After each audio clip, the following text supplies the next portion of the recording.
Arsene. Can we start by getting the latest team news ahead of the Stoke game?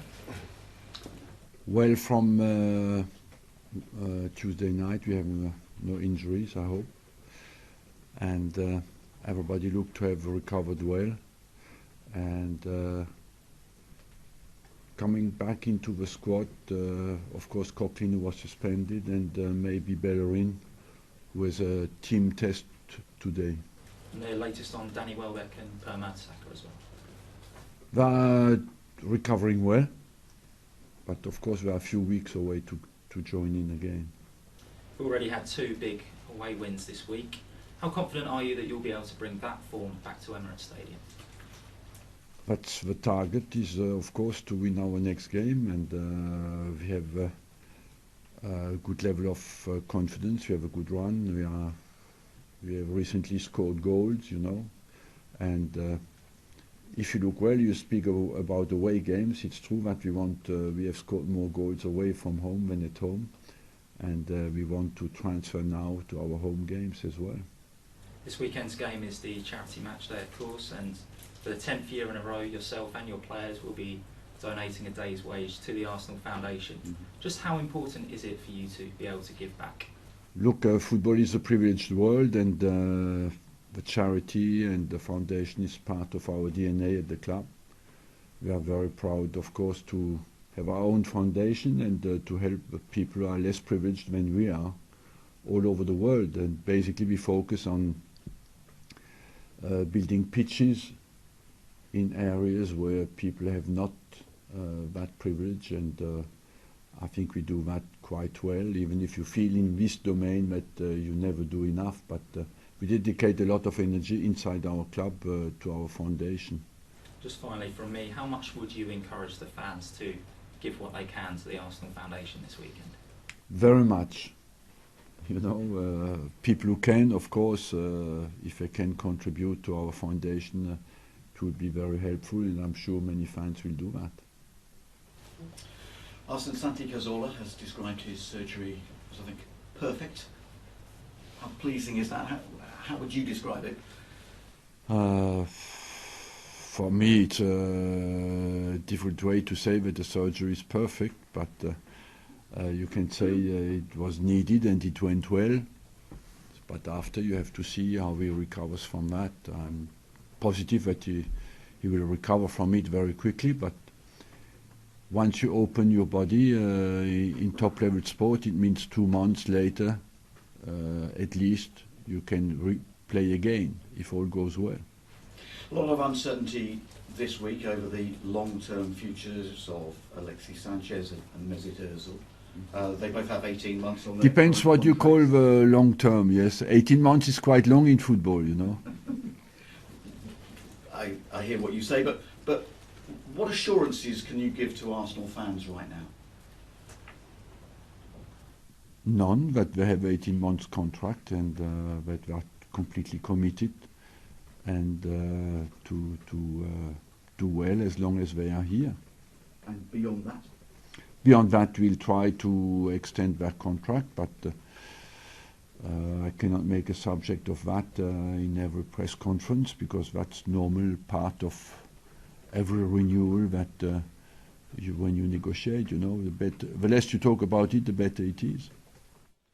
Alexis Sanchez apparently has an offer for £400,000 a week to go to China. When you hear that kind of thing, do you believe it? I believe it, yes, why not? But why should you go to China today when you play in England? I mean, you said it's not about the money necessarily, or not just about the money. It's about the other things and meeting the players' needs. Yeah. I mean, just how important is that side of things to players? Look, I believe that we live in a world where the money, the great players like Sanchez and Ozil earn a lot of money, and they have the privilege to choose where they really want to play. Will you have to break the current wage structure to keep them? And are you prepared to do that?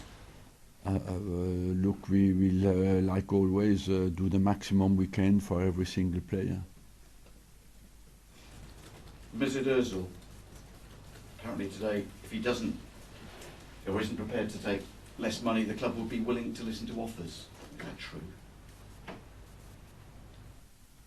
No, we are, I don't know where we find these players have 18 months contract, and no matter what happens, they will stay 18 months and hopefully for much longer. Listen, you're unbeaten in the Premier League since the opening day, since the defeat against Liverpool. You won 5-1 at West Ham last weekend. Just how well do you think you are playing?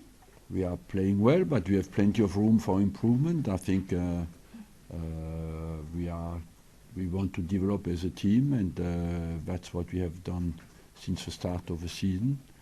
As you mentioned, we had a very difficult start, and since we have responded very well, but I feel the team is on the way upwards, but we have as well to show that first of all we can improve, that we have a desire to improve as a team, and as well that we can repeat the performances week in, week out, and Stoke is another challenge for us, that we can reset, refocus, and continue our development and take the points.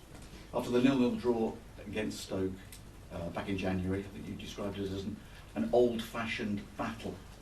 Are they words that... It's possible, yes. Do you regret that expression? Or not? No, what is wrong with old-fashioned battle? Well, I think no? Mark Hughes took exception. Sorry? I think Mark Hughes took exception to it.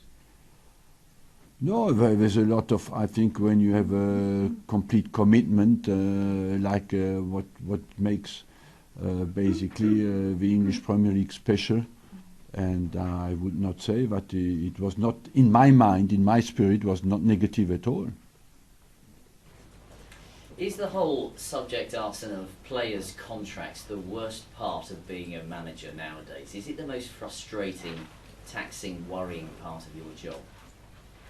No, it has always been a part of my job, and it's always been difficult, you know. But the problem is when the players have a big name, it's a repetition of always the same things, because you always asked exactly the same things, but that doesn't improve the speed of the negotiations. It doesn't improve the speed of decision making. You have to respect the process in every single negotiation. Sometimes it goes very quick, sometimes it's slow, and the only handicap when it's slow is that you get that served in every press conference. So, one more on that subject. While there is uncertainty about players' future, how worried are you that it sometimes could have a corrosive effect on the dressing room itself if players' futures are uncertain? We are all professionals, you know. I think 18 months is a long time in the game, and I don't believe that is any problem. So, different subject. FIFA are hoping now for a 48-team World Cup sometime in the future. Your thoughts on that? My thoughts on that, I believe that is that guided for popular reasons, or is that guided to improve the level of football? I'm a bit skeptical, but if somebody can convince me that it will make football better and that you can live with the time that it will take to complete the World Cup, I'm ready to listen. At the moment, I think I'm not convinced. You know, we have moved to 24 teams in Europe. That's basically 50% of the teams we have in Europe. I can't see that being a huge improvement on the quality of a game. But 48 teams, we have about 300 teams in the world. The percentage is not, looks that could be accepted. And as a club manager, how do you view then the qualifying process? Because one would imagine that qualifying won't be that competitive if so many teams are getting. Yeah, the qualifying in Europe has become already, I think, has to be changed already, because you look at the percentage of wins of the big countries in the qualifiers. They go to the big tournaments, they have 90% wins, and then the competition starts, so the qualifiers are outdated, the way the competitions is organized now, and we have to rethink about the process because of the number of games the players play who have no really meaning. Thank you. Arsene, good morning. As we head towards almost the halfway point of the season and you assess where your team is right now, in the light of the way things are going in the Premier League and obviously top of the Champions League qualifying group, I wonder how you reflect on your team at the moment, and if you sense a greater maturity perhaps this season, or something steel perhaps that maybe wasn't there last season or the last few seasons. Yeah, I believe that first of all we have a good team dynamic, we have a very strong team spirit, and we have more maturity, for definite, yes. Unfortunately, the teams around us have as well more, and I would say today you can assess the Premiership as very open,